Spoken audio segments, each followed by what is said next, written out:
Doug Mortland and Dave LaGreca are talking to the biggest names in pro wrestling on Busted Open. Quick drop the bombshell straight to the track. The 21st century. I love this song. I love. You know what? I got to say this about Bubba Ray. It doesn't matter if you call Bubba Ray, Bully Ray. I always love every entrance theme that him or the Dudleys came down to the ring. I call him Sir. Yeah, oh, jeez. I mean, one guy that is intimidating. He's an intimidating guy. Yeah. If you ever, and listen, I think he's going to be a joy to meet tonight at I Play America in Freehold, New Jersey, because Bully Ray, Bubba Ray, whatever you want to me, a Hall of Famer, a legend, is going to have a Raw viewing party tonight. And also, get this, Larry, you may want to be a part of this, because if you go to iPlayAmerica.com for $40, there's going to be a great meet and greet before. You have a Q&A session as well, personal item to be signed, and a $20 IPA card so you can go do your gaming. And then there's a game time. There's a bar and grill where you then can have that viewing party with Bubba Ray to watch Raw. I mean, this is something that I think everybody, if you're in the Freehold, New Jersey area, you definitely need to be a part of, because what better way to watch Monday Night Raw than with Bully Ray? And on top of that, we have Bully Ray live on the show right now. What's going on, buddy? You're making me sound entirely too nice. I can make sure he shows up to Freehold so he can smack him.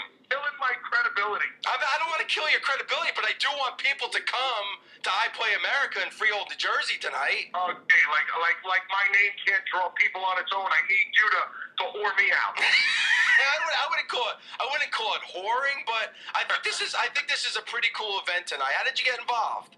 Well, actually, I've never done one of these, and it's something that I would not normally do. But I genuinely do enjoy certain types of meet and greet with fans, and it's the type that where I can be more interactive with them, and they can be more interactive with me.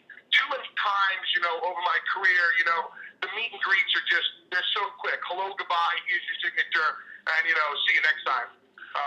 Tonight is an opportunity to really interact with fans, and like you guys are talking about, the first, from like 6 to 7:30 is going to be a meet and greet where, fans can just about, bring any, and they can basically ask me anything about any parts of my career, and we'll do an intimate Q&A.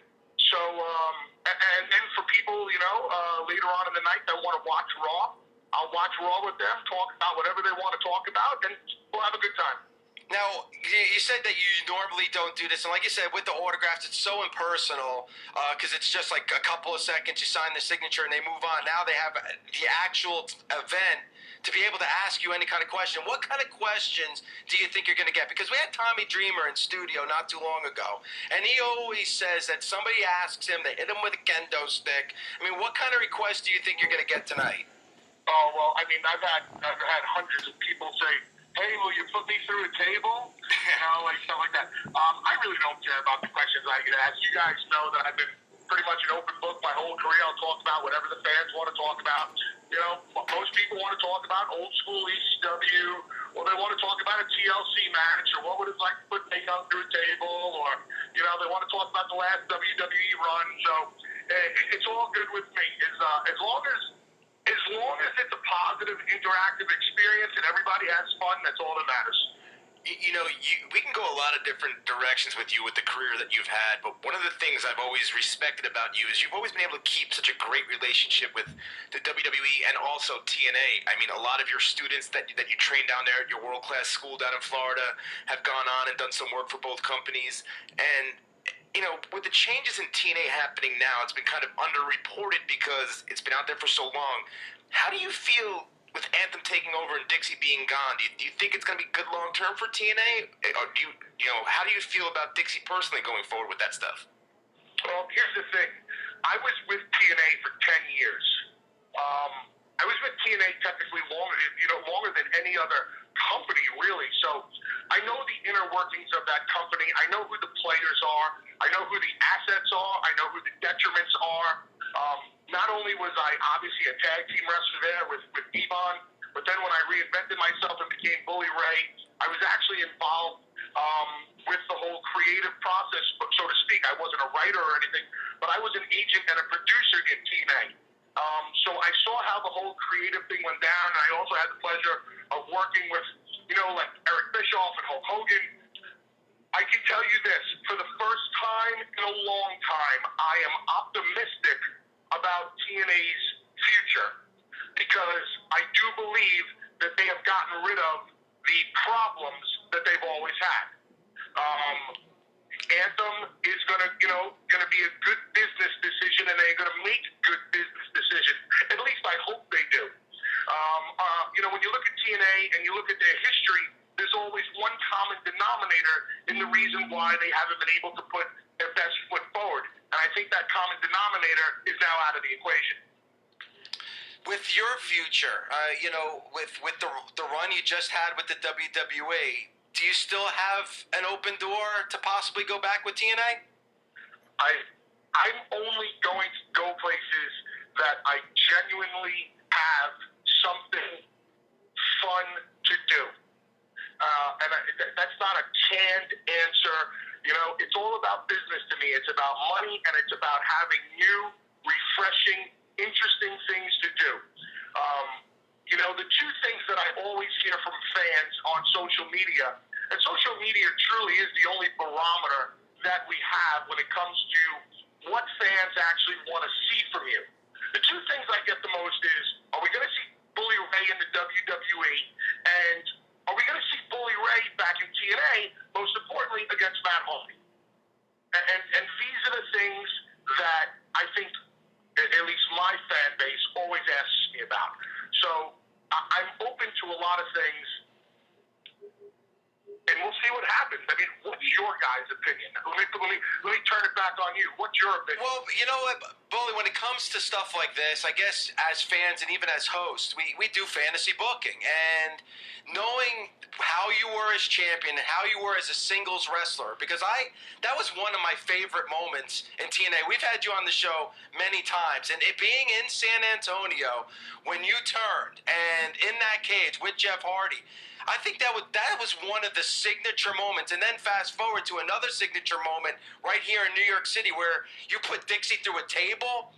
I always look at those moments, and if you're having some of the best moments with the company, I would absolutely love to see you in the ring with somebody like Matt Hardy right now in TNA.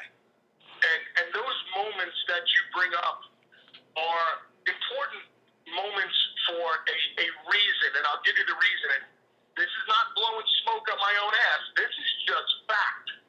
Bully Ray and Jeff Hardy in the cage at Lockdown at San Antonio is TNA's biggest house ever. More people paid to see that pay-per-view than anybody else. And that holds a lot of weight. And then the idea to put Dixie through a table, that did a huge rating for TNA. That entire story, the numbers behind those storylines and those events do not lie. And I think two people really have taken advantage of TNA, and that's Bully Ray and Broken Matt Hardy. Two guys that were able to use the company to reinvent themselves. And those are the two biggest stars in TNA over the past 5 or 6 years.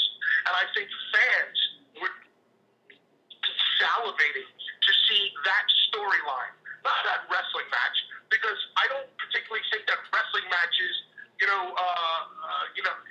really matter. To me, it's all about storytelling and good fighting. When I think about brand splits, I think about depth. And when I think about depth, I think about guys that are capable of being top guys and can carry a main event program for a couple of months or be just a top guy going forward. And you proved that you know how to be a top guy in pro wrestling as a singles competitor. And for whatever reason, you never got that opportunity when you came back to WWE. Why was that? Especially now with the brand split coming, you'd be a perfect fit to be there, not in a role like a Rhino's in, but even just be a singles competitor that's at the top of a card that can really teach these younger guys like a Baron Corbin and guys like that, while also still being an entertaining, main event draw. What you're saying is stuff that I hear legitimately every day. I hear it from fans. I even hear it from my fellow wrestlers. And I mean, there is actually a legitimate business reason why it may not happen. And the reason is this. Bully Ray is not a creation of the WWE. Bully Ray is my creation. Bully Ray is something that got over and became a world champion in another company because of me, not because of them.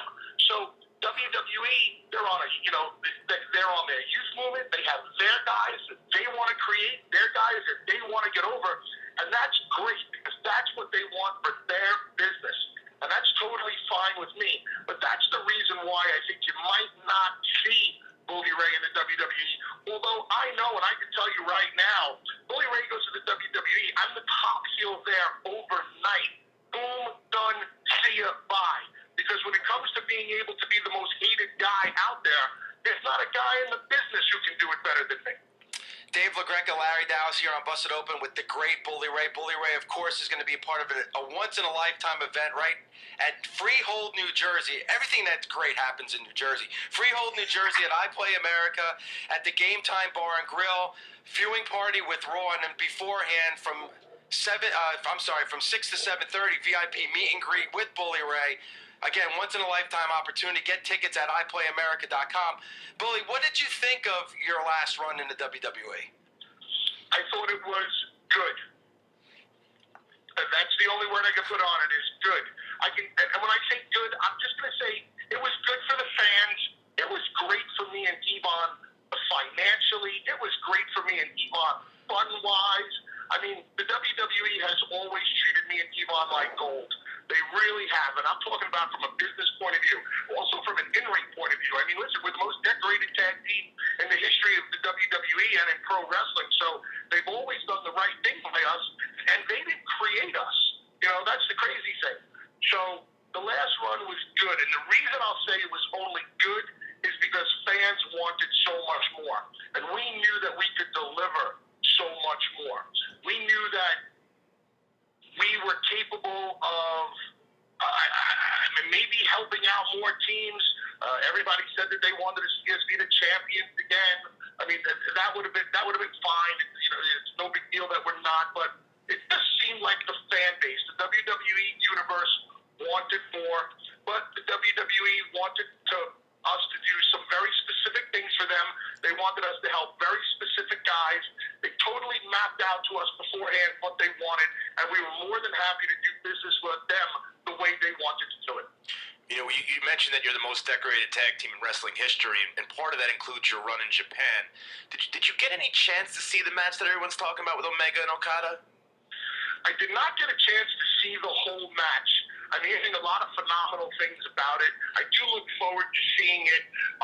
Let me ask you guys this, because all I'm hearing about is, first of all, I have to say this. I don't know Kenny Omega. I hear a lot of great things, but I'm very happy for Okada, and I'll tell you why.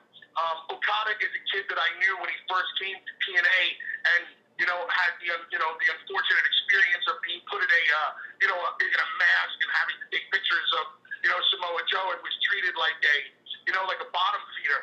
So to know how talented this kid was from day one, and to see what he's achieving now is absolutely awesome, and I'm very happy for him. Kenny, I think everybody says the world about him, so I'm looking forward to seeing that match. But the match that I thought would steal the show was Naito and Tanahashi. And are you guys telling me that the Omega match is better than that one? It was. And that's not taking anything away from that match, because that was phenomenal, because you're talking about two great athletes as well. But I'm telling you, Bully Ray, that main event at Wrestle Kingdom 11 between Omega and Okada, we may go down as saying that might be one of the top 5 matches of all time. I look very forward to seeing it. I look at wrestling matches through a different eye than most people do these days. So was it a great story, or was it a great match because of the moveset and the spots? Phenomenal. They probably went, I want to say 20. It was like a 40-something minute match. They probably went 27 minutes without what you would really call like a real false finish that the crowd bought into. There was a couple backslides, stuff like that. But they went 27 minutes of basically Omega working Okada's back and Okada and trying to break down Okada's arm so that he couldn't get the Rainmaker. And then from the moment, I want to say maybe about the 30-minute mark, there was a table Omega went through a table that would make you guys in the Hardys and Edge and Christian proud, because from that moment forward, that match went from like this really great, technically wrestled match to about a 15-minute sprint. So you can go either way. Now I got to stop you in your tracks right there, okay? Sorry. In advance. Said that they did a table spot that would make me and the Hardys proud, right? Correct. I would like you to go back and I would like you to watch Monday Night Raw, TLC from Vegas, the Raw Roulette, where Bubba Ray Dudley backdrops Jeff Hardy over the top rope through a table. Been there, done that, did it first. Listen, Bully, just so you know, that was Larry Dallas, not Dave LaGreca. And if he's in Freehold tonight for the viewing party for Raw at I Play America, No. the goofy-looking one with the Giants t-shirt on. No. Just listen, I saw the spot that they did. It looked incredible. It was great. More power to them. I'm half busting chops when I said, we did it first. But we did do it first. That is a Bubba Ray Dudley, Jeff Hardy special right there. Yeah, but in fairness, you guys did like everything first that you could possibly do with a ladder, a table, and a chair, because you guys are the innovators of all that. We invented everything. We invented wrestling. You guys are like the Chris Jericho of tables and ladders. You basically invented everything that ever happened in pro wrestling. And also, too, when I say it was in the top 5 matches of all times, that's top 5 matches that doesn't involve you. just so you know. All right. All good. It's all good. It's the last question for me, and again, this is an amazing event tonight in Freehold, New Jersey at I Play America, Raw viewing party, and again, from 6 to 7:30. Please go to iPlayAmerica.com to get your tickets, but a great meet and greet and a chance to do something that you just don't normally do every day. And to be able to watch Raw with Bully Ray, I mean, that's something that you can tell your friends about for years. But last question from me. It is that time of year when we start talking about WrestleMania, we also talk about Hall of Fame. You are a TNA Hall of Famer. When do we see you become a WWE Hall of Famer? I have no idea, and it's not something that I give thought to. I have said it 100 times already. I get inducted into the Hall of Fame every night I go through that curtain. Every night that I perform for the fans, that is my Hall of Fame. And that's really how I truly feel. Being inducted into the TNA Hall of Fame, yeah, it was cool. Would being inducted into the WWE Hall of Fame be cool? Absolutely. But every night I go through there and I hear the boos or the cheers of the crowd, that's the Hall of Fame to me, because that's what truly, truly matters. Bully, thanks so much for the time, man. I really appreciate it. And again, anybody in the Freehold area, please go to I Play America tonight for this amazing viewing party to watch Raw with Bully Ray, and go to iPlayAmerica.com. Get your tickets for the meet and greet, 6 to 7:30. I really appreciate the time, man. Thanks so much. Take it easy, guys.